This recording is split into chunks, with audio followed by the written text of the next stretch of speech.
नमस्कार दोस्तों, स्वागत है आपका अनुपम आईएएस एकेडमी पर। आज की वीडियो में हम अहमदनगर के इतिहास को देखेंगे। हमने इससे पहले देखा था कि बहमनी साम्राज्य 5 टुकड़ों में टूट चुका था और उन 5 टुकड़ों में से जो पहला टुकड़ा है, उसकी चर्चा हमने पिछले वीडियो में की है। आज की वीडियो में हम इसके दूसरे टुकड़े अहमदनगर की बात करेंगे और यह हम समझेंगे कि कैसे अहमदनगर में अलग-अलग प्रशासक आए। इनमें 2 नाम आपको ध्यान रखना होगा। एक नाम मलिक अंबर का और दूसरा नाम चांद बीबी का। यह दोनों अहमदनगर से ही कनेक्टेड है, तो इनके विषय में भी हम समझने का प्रयास करेंगे। इसके साथ साथ हम यह भी समझेंगे कि कैसे अहमदनगर अंततः मुगल साम्राज्य के कंट्रोल में आ गया। तो वीडियो पूरा देखिएगा, तभी आप इसको पूरा समझ पाएंगे।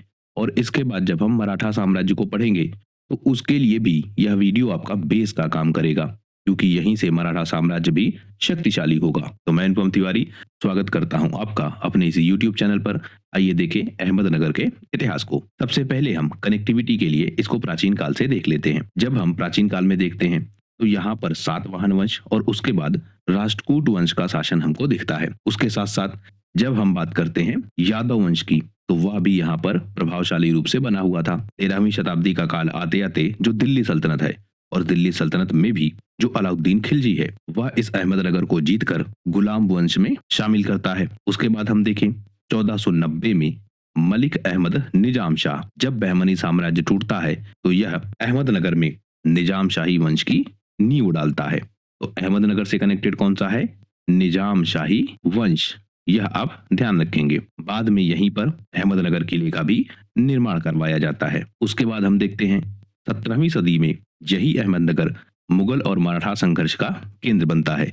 यानी मुगल शक्ति और मराठा शक्ति यहीं पर लड़ती हैं, और सबसे फेमस नाम यहाँ पर चांद बीबी का हमें दिखता है, जो निजाम शाही वंश की थी, और इन्होंने वीरतापूर्वक मुगलों का सामना किया, स्पेशली अकबर की सेना का, और अंततः अपने ही लोगों ने इनकी हत्या कर दी। बाद में 17वीं शताब्दी के अंत में जो मराठा शासक है छत्रपति शिवाजी महाराज, उन्होंने अहमदनगर पर हमला किया। उसके बाद जब अहमदनगर पेशवाओं के नियंत्रण में आया, यानी शिवाजी के बाद जो आप कह सकते हैं कि मराठा शक्ति को लीड कर रहे थे पेशवा, उनके नियंत्रण में यह बना रहा 1759 में। लेकिन जब सेकेंड आंग्ल मराठा युद्ध हुआ 1803 में, तो यह ब्रिटिश सरकार के अंतर्गत आ गया। ब्रिटिश सरकार के दौरान भी हम देखते हैं कि जब भारत में स्वतंत्रता संग्राम चल रहा था, उस समय भी अहमदनगर काफी फेमस था। यही जो अहमदनगर का किला है, यहाँ पर बंदियों को रखा जाता था।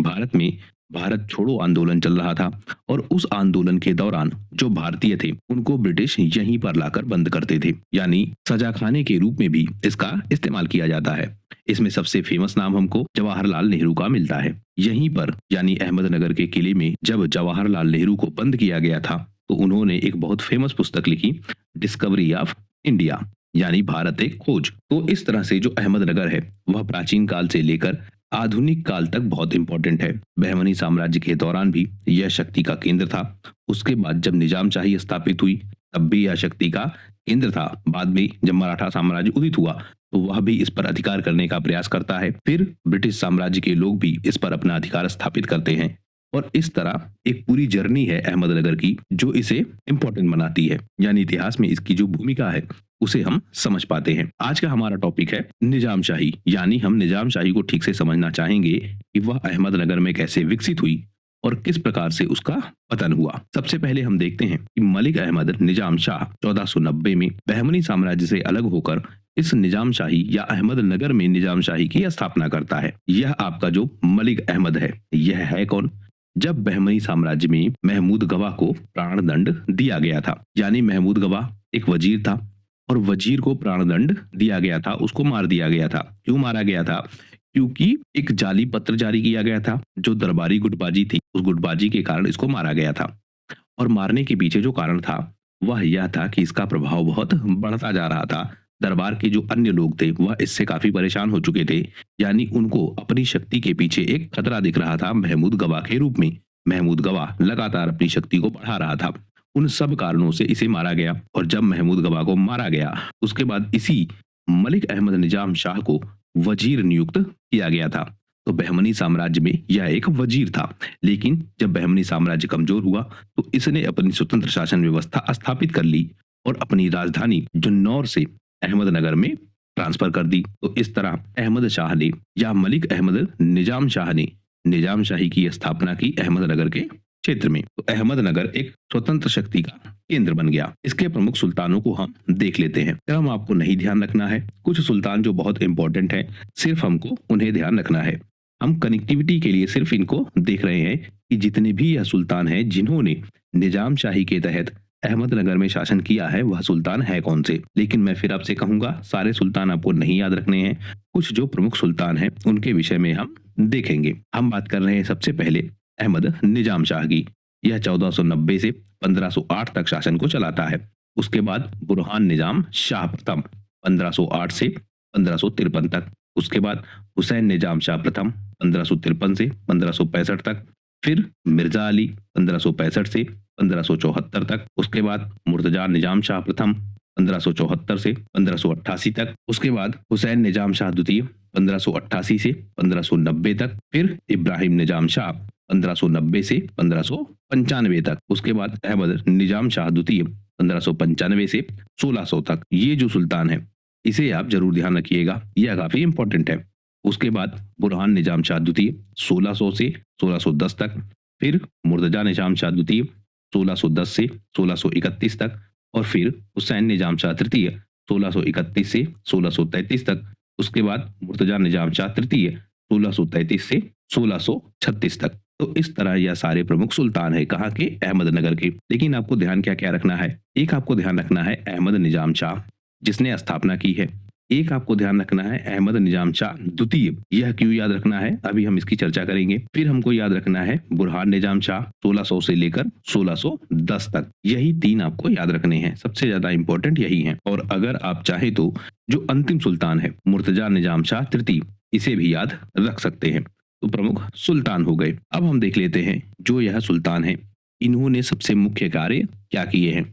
मतलब जितने भी यह सुल्तान है इनके द्वारा किए गए जो मुख्य परिवर्तन है उसे हम देख लेते हैं। सबसे पहले हम बात करेंगे अहमद निजाम शाह या जिसे मलिक अहमद भी कहते हैं। 1490 से 1508 तक यह अपनी शासन व्यवस्था स्थापित करता है। इसके विषय में अगर हम देखें तो अहमदनगर की स्थापना एक स्वतंत्र शक्ति के रूप में इसी ने की थी। फिर बुरहान निजाम शाह प्रथम 1508 से 1553 तक।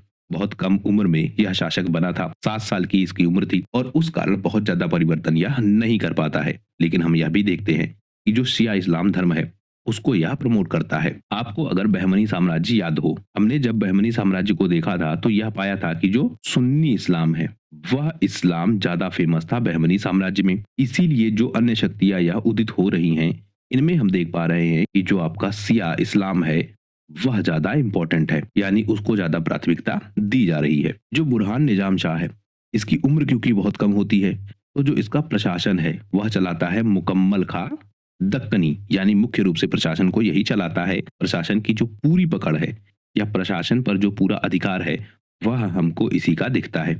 यह प्रधानमंत्री होता है और जो प्रशासन की नीतियां हैं वह मुख्यतः इसी के द्वारा निर्धारित होती है।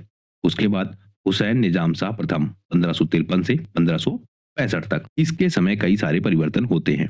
कैसे परिवर्तन, 1562 में जो आपका बीजापुर था और बीजापुर में था आदिल शाही वंश। वहीं जो गोलकुंडा है वहां का इब्राहिम कुतुब शाह, विजयनगर का राम राय, इन तीनों ने मिलकर अहमदनगर पर आक्रमण किया था। और इन सबको लीड किसने किया था, राम राय ने। यानी जो पड़ोस की शक्तियां हैं वह आपस में मिलती है और मिलकर अहमदनगर पर आक्रमण करती है। यह एक प्रमुख तथ्य है। एक प्रमुख युद्ध हुआ जिसे कहते हैं तालीकोटा का युद्ध या फिर राक्षस ताड़ंगी का युद्ध। इस युद्ध में बीजापुर, गोलकुंडा और विदर्भ इन्होंने आपस में मिलकर विजयनगर साम्राज्य के विरुद्ध भी युद्ध लड़ा था। इसके अलावा जो हुसैन निजाम शाह है यह मराठा सरदारों को भी अपने साम्राज्य में सबसे ज्यादा शामिल करता है। और एक बहुत प्रमुख व्यक्ति है यहाँ पर मलिक अंबर। इस मलिक अंबर को स्थान मिलता है निजाम शाही वंश में, मतलब यह एक वजीर होता है। आप बाद में देखेंगे कि यही मलिक अंबर बहुत बड़ी भूमिका निभाएगा निजाम शाही वंश में। और जब मुगलों का आक्रमण होगा तो उन आक्रमणों को रोकने में यह बहुत प्रमुख भूमिका निभाएगा। तो हमने देख लिया हुसैन निजाम शाह को। इसके बाद हम देखते हैं मुर्तजा निजाम शाह प्रथम 1565 से 1588 तक। इसके समय क्या होता है, जो मुगल सेना है उससे संघर्ष प्रारंभ हो जाता है। मुगल चाहते थे कि उनकी शक्ति का विस्तार दक्कन के क्षेत्र में भी हो और उस प्रयास में वह चाह रहे थे कि अहमदनगर पर उनका अधिकार हो जाए। इसी क्रम में यहाँ पर आक्रमण होता है। तो मुर्तजा निजाम शाह प्रथम के दौरान ही सबसे पहली बार अहमदनगर पर आक्रमण होता है मुगलों का। इसके बाद हुसैन निजाम शाह द्वितीय, यह एक कमजोर शासक है, इनका बहुत छोटा सा शासनकाल है। फिर आएगा बुरहान 1591 से 1595 तक। बुरहान क्या था? यह अकबर के दरबार में बंधक था, यानी इसने अकबर की अधीनता स्वीकार कर ली थी। इसके साथ साथ जो बीजापुर का सुल्तान है इब्राहिम आदिल शाह द्वितीय, इसने भी इसे पराजित किया था। तो यह एक कमजोर शासक था। इसके साथ साथ जो पुर्तगाली है वह भी अपनी शक्ति को बढ़ा रहे थे और पुर्तगालियों ने भी चौल पर अधिकार कर लिया था। फिर शासक बनेगा अहमद निजाम शाह द्वितीय। मुगलों का संघर्ष इससे जारी रहेगा और वह किसी तरह से इन संघर्षों में लगा रहेगा। लेकिन फिर गद्दी संभालेंगी या प्रशासन की बागडोर संभालेंगी चांद बीबी। यह अहमदनगर की रक्षा करती हैं, लेकिन अंततः 1600 ईस्वी में अहमदनगर पर मुगलों का अधिकार हो जाता है। फिर प्रशासन संभालेंगे बुरहान निजाम शाह द्वितीय 1600 से लेकर 1610 ईस्वी तक। लेकिन इस समय जो प्रशासन है वह मुख्यतः होगा मलिक अंबर के हाथों में। मलिक अंबर वजीर होता है और यही वास्तव में प्रशासन को चला रहा होता है। इसे हम और डिटेल से समझेंगे। फिर प्रशासन संभालेगा मुर्तजा निजाम शाह द्वितीय 1610 से 1631 तक। इस समय भी जो मलिक अंबर है वह प्रशासन की बागडोर संभाल रहा था और मलिक अंबर ने अहमदनगर को बहुत शक्तिशाली बना दिया और जो मुगल सेना है उसके खिलाफ अहमदनगर की सुरक्षा को बनाए रखा। तो अहमदनगर के लिए यह लड़ रहा था। मलिक अंबर के साथ एक चीज हम और देखते हैं, एक बहुत बड़ा परिवर्तन का आधार। कैसा आधार? मराठा शक्ति। यह मराठों को बहुत बड़ी संख्या में अपनी सेना में शामिल करता है और उससे क्या होता है, धीरे धीरे मराठा प्रशासक की भूमिका में आने लगते हैं, यानी सैन्य रूप में वह शामिल होते हैं और धीरे धीरे अपनी शक्ति बढ़ाते हुए आगे बढ़ते हैं। फिर प्रशासन आएगा हुसैन निजाम शाह तृतीय का 1631 से 1633 तक। इस समय जो मलिक अंबर है उसकी मृत्यु हो चुकी है और अब जो आपका निजाम शाही वंश है वह कमजोर हो चुका है। हम देखेंगे कि मलिक अंबर की जो मृत्यु है उसके बाद बहुत परिवर्तन होंगे निजाम शाही वंश में। यानी हम यह भी कह सकते हैं कि पूरी तरह से जो निजाम शाही वंश है उसका पतन होना प्रारंभ हो जाता है जब यह मलिक अंबर मरता है। इसके बाद प्रशासन संभालेंगे मुर्तजा निजाम शाह तृतीय 1633 से 1636 तक और इस समय जो औरंगजेब है वह अहमदनगर पर अधिकार कर लेता है। तो इस तरह से जो अहमदनगर है वह मुगल साम्राज्य के अंतर्गत शामिल हो जाता है। तो सारे सुल्तानों को हमने देख लिया, किस तरह से उन्होंने प्रशासनिक व्यवस्थाओं में परिवर्तन किया वह हमने देख लिया। कुछ जो इम्पोर्टेंस नाम है, एक नाम चांद बीबी का, दूसरा नाम मलिक अंबर का। इनके विषय में हम डिटेल से देखेंगे और हम यह भी समझेंगे कि कैसे इन्होंने भूमिका अदा की जिसके कारण अहमदनगर एक लंबे समय तक मुगल साम्राज्य के सामने खड़ा रह सका और अहमदनगर पर मुगल साम्राज्य एक लंबे समय तक अधिकार नहीं कर पाया। फिलहाल इन सब को हम देखेंगे आने वाले वीडियोज में। इस वीडियो में फिलहाल सिर्फ इतना ही। वीडियो यदि पसंद आया हो तो प्लीज शेयर कीजिए अपने दोस्तों के साथ, सब्सक्राइब कीजिए इस चैनल को। आपका हमसे जुड़ने के लिए बहुत बहुत धन्यवाद। आपका दिन शुभ हो।